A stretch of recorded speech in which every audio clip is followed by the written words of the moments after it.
Hello friends, कैसे हैं आप सब। दोस्तों, हनुमान जी को कौन नहीं पूछता। बजरंग बली जो कि हमारे राम भक्त हैं और हमेशा रामचंद्र जी के अंग संग रहते हैं। बहुत से लोग हनुमान जी को मानते हैं। हनुमान जी, ऐसी मान्यता है कि हनुमान जी आज भी पृथ्वी पर जीवित हैं, इसलिए सब लोग हनुमान जी की पूजा करते हैं। और ऐसा कहा जाता है कि हनुमान चालीसा में भी बहुत शक्ति है। जो व्यक्ति हर मंगलवार हनुमान चालीसा बोलता है, उनकी सारी मनोकामनाएं पूर्ण होती हैं।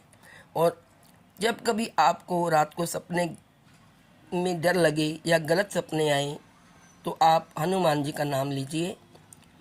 संकट ते हनुमान छड़ावे, मंत्रम वचन ध्यान जो लावे। भूत प्रेत निकट नहीं आए, महावीर जब नाम सुनाए, ऐसा कहा जाता है। तो हनुमान जी सबके रक्षक होते हैं। हनुमान जी ने इस प्रसंग में कैसे रक्षा की महाभारत के भीम की, आइए एक प्रसंग द्वारा जानते हैं। एक बार पांडवों के पास नारद मुनि आए और उन्होंने युधिष्ठिर से कहा कि स्वर्ग में आपके पिता पांडु बहुत दुखी हैं। कारण पूछने पर उन्होंने कहा कि पांडु अपने जीते जी राज सूर्य यज्ञ करवाना चाहते थे, जो ना कर सके। ऐसे में आपको ऐसा कर उनकी आत्मा को शांति पहुंचानी चाहिए।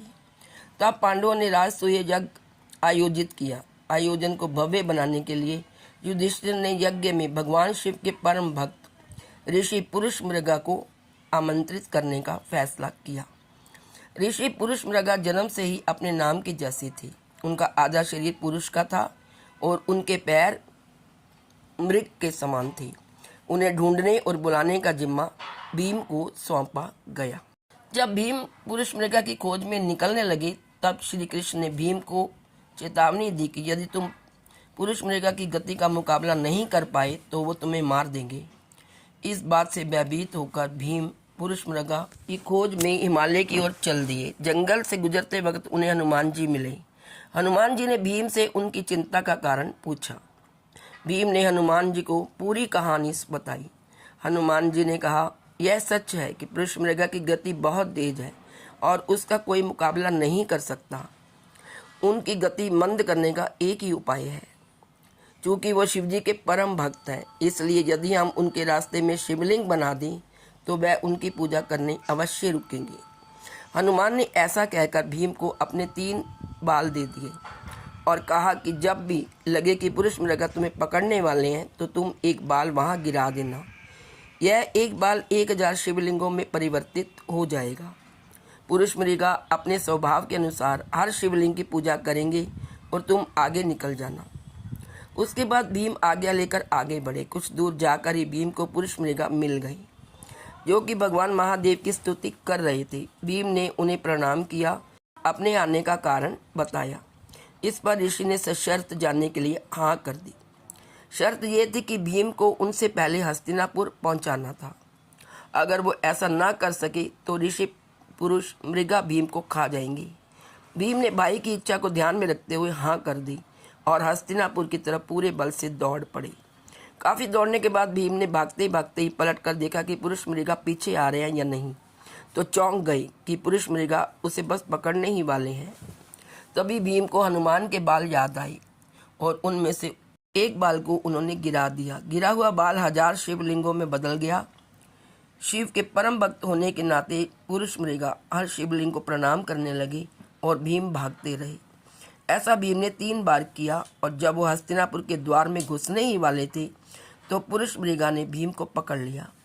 हालांकि भीम ने छलांग लगाई थी, पर उसके पैर दरवाजे के बाहर ही रह गए थे। इस पर पुरुष मृगा ने भीम को खाना चाहा।